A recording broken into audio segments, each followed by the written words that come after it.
বিসমিল্লাহির রহমানির রহিম। সুপ্রিয় এইচএসসি এবং আলিম বিজ্ঞান জগতের ছাত্রছাত্রীবৃন্দ, আপনাদের ধারাবাহিক এমসিকিউ অর্থাৎ রসায়ন প্রথম পত্র অধ্যায় 3, অধ্যায়টার নাম হচ্ছে মৌলের পর্যায়বৃত্ত দ্রব্য এবং রাসায়নিক বন্ধনের। আমি 10টা টাইপোলজি আপনাদের সামনে উপস্থাপন করেছি। আর মাত্র 2টা টাইপের মাধ্যমে ইনশাল্লাহ এই পাঠের সকল এমসিকিউ কভার হয়ে যাবে। আজকে 11 নম্বর টাইপ। 11 নম্বর টাইপের মধ্যে আমরা নিয়ে এসেছি ফাজানের নীতি সম্পর্কিত আলোচনা, অর্থাৎ ফাজানের নীতি কী বলে সেই সম্পর্কিত আলোচনা, এবং ফাজানের নীতির মধ্যে যে এমসিকিউগুলো বিগত বোর্ডের মধ্যে এসেছে সবগুলোর সলিউশন সহ আপনাদের সামনে উপস্থাপন করবো ইনশাল্লাহ।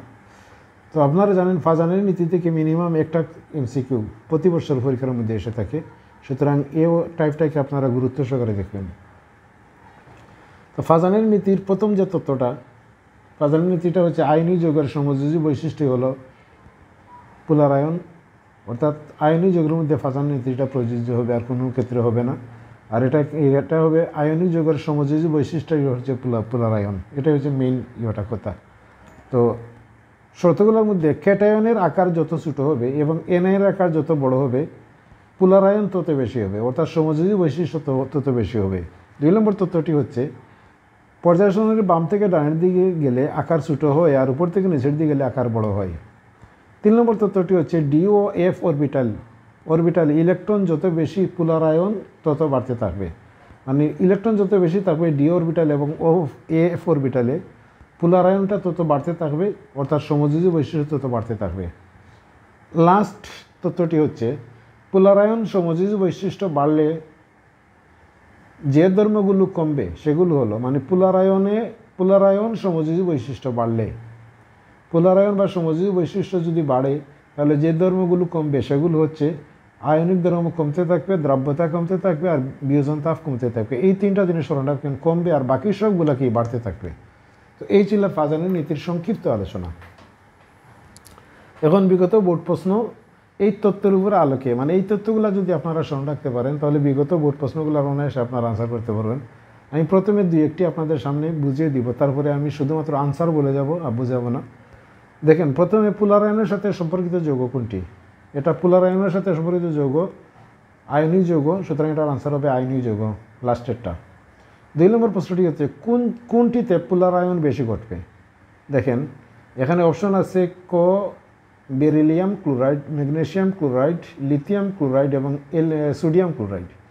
এই 4টার মধ্যে এখন দেখেন আপনি এই 2 নম্বর তত্ত্বের মধ্যে লেখা আছে ক্যাটায়নের আকার যত ছোটো হবে এবং এনায়নের আকার যত বড় হবে পোলারায়ন তত বেশি হবে। এখানে যেহেতু পোলারায়ন বেশি ঘটবে, অর্থাৎ ক্যাটায়নের আকার, যেহেতু এখানে এনায়নগুলো ফিক্সড, অর্থাৎ ক্লোরিন ক্লোরিন ক্লোরিন এবং ক্লোরিন, এনায়ন ফিক্সড, অর্থাৎ chlorine minus chlorine minus chlorine minus chlorine minus, প্রত্যেকটাতে ক্লোরিন মাইনাস। কিন্তু ক্যাটায়ন এখানে বেরিলিয়াম এখানে 2+ হবে, ম্যাগনেসিয়াম 2+ হবে, লিথিয়াম শুধুমাত্র প্লাস, সোডিয়াম শুধুমাত্র প্লাস।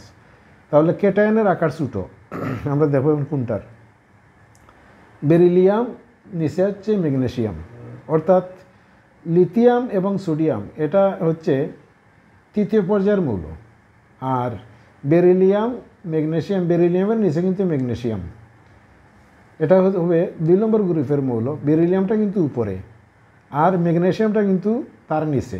যেহেতু বেরিলিয়ামটা উপরে, সুতরাং উপরে হলে তার আকার ছোটো হয়, আর লিথিয়াম এবং সোডিয়াম এই দুইটা হবে না, কারণ এই দুইটা এনআয়নের আকার প্লাস, অর্থাৎ প্লাসের যেখানে 2+ আর এখানে 2+, এই দুইটার মধ্যে যে কোনো একটা হবে, তার আকার ছোটো।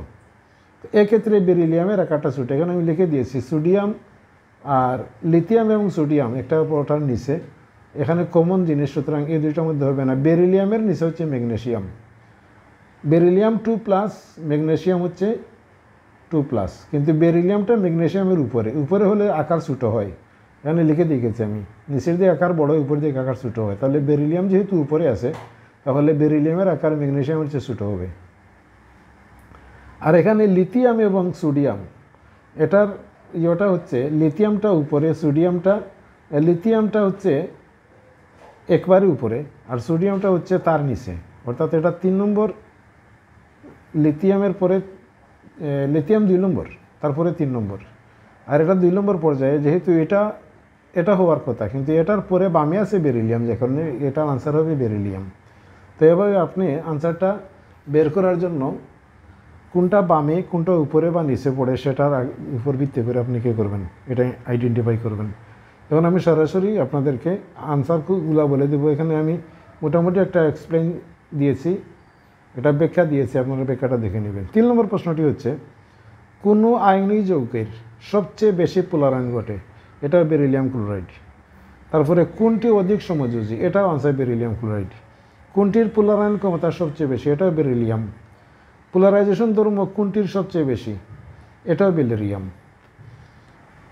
তারপরে কোনটিতে পোলারায়ন অধিক, এটা ফেরিক ক্লোরাইড। যেহেতু ফেরিক ক্লোরাইডটা পড়ছে অ্যালুমিনিয়াম, ক্যালসিয়াম, সোডিয়াম এগুলোর নিচে, সুতরাং তার আকার কী হবে, পোলারায়নটা বাম থেকে ডানের দিকে, অর্থাৎ এটা পড়ছে ডানের দিকে, যে কারণে তার আকারটা কী হবে, ছোটো হবে। এরপরে হচ্ছে কোন বৈশিষ্ট্য অধিক, কোন যৌগটি অধিক সক্রিয়। অধিক সক্রিয় মানে তার পোলারায়ন বেশি, এই যে এইটাই ফেরিক ক্লোরাইড। তারপরে কোন যৌগের ধাতুর পোলারায়ন ক্ষমতা বেশি, এটার আনসার হবে ম্যাগনেসিয়াম ক্লোরাইড। তারপরে কোন যৌগটি পানিতে অধিক দ্রবণীয়, এটা হবে সিলভার ফ্লোরাইড। হ্যাঁ, ফ্লোরাইড সবচেয়ে উপরে, যে কারণে এটা অধিক দ্রবণীয় হবে। পানিতে কোন পদার্থটির দ্রাব্যতা বেশি, এটার আনসার হবে অ্যালুমিনিয়াম ক্লোরাইড। তারপরে কোনটি পানিতে অধিক দ্রবণীয়, এটার আনসার হবে পটাশিয়াম, সোডিয়াম, ম্যাগনেসিয়াম, তারপরে ক্যালসিয়াম ক্লোরাইড। এটা পটাশিয়াম ক্লোরাইড, পটাশিয়ামের উপরে আছে সোডিয়াম ক্লোরাইড, এটা হবে ম্যাগনেসিয়াম ক্লোরাইড, ম্যাগনেসিয়াম বামে। আচ্ছা, তারপরে হচ্ছে আর ক্যালসিয়ামটা হবে তার নিচে, যেহেতু এটা হবে ম্যাগনেসিয়াম ক্লোরাইড। 13 নম্বর কোনটি সবচেয়ে বেশি আয়নিক, অ্যালুমিনিয়াম ক্লোরাইড। কোনটি গণনাঙ্ক কম, এটার আনসার হবে অ্যালুমিনিয়াম ক্লোরাইড। কোন যৌগ বেশি আয়নিক, এটার আনসার হবে লিথিয়াম, সোডিয়াম, পটাশিয়াম, এটা মানে লেড ক্লোরাইড, PbCl। আচ্ছা, এরপরে হচ্ছে